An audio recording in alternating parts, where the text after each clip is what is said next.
Pag ganito, maging opisyal ka, titingnan mo na lahat itong anong mga value nito, yung mga CPA, TCPA, BCR, BCT.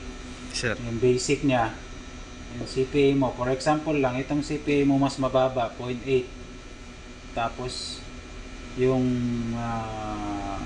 BCR mo, negative or positive man, isang turo sa akin or tricks na para hindi ka matakot kung merong crossing situation or head-on situation sa'yo.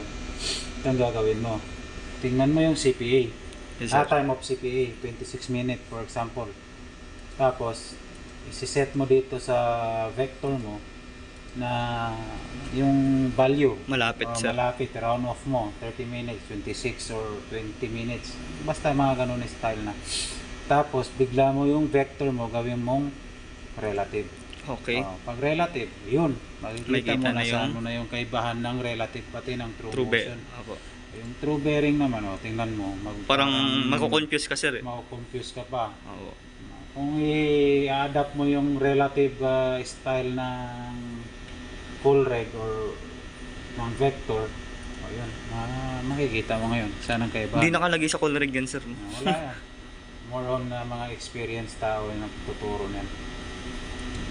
Tapos, isang Ukrainian naman na captain ko, sabi niya, kahit hindi mo kunin yung mga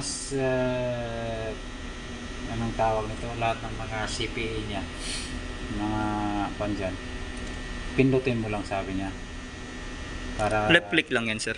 left click lang, pindutin mo lang para malaman mo saan siya patungo, kung sino dyan. Pag makita ka parang yung medyo risk of collision sa'yo, tsaka mo kunan siya ng value. Sir. Ganun. Pero kung ka naman, more on defense lang, ganun lang yung pagkaset. Ito, sir, paano tumalaman yung ano nito, yung ginawa mo kanina, yung relative nito? Pindutin lang, sir.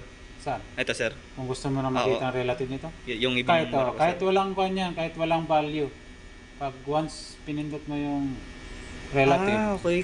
Kahit isa lang yung target, sir, na sinelect mo. Sinelect mo kahit sa, kasi vector lang naman yan. Ito lang pala yung hindi, pataas siya. Kasi meaning maunahan mo siya. Maunahan mo siya.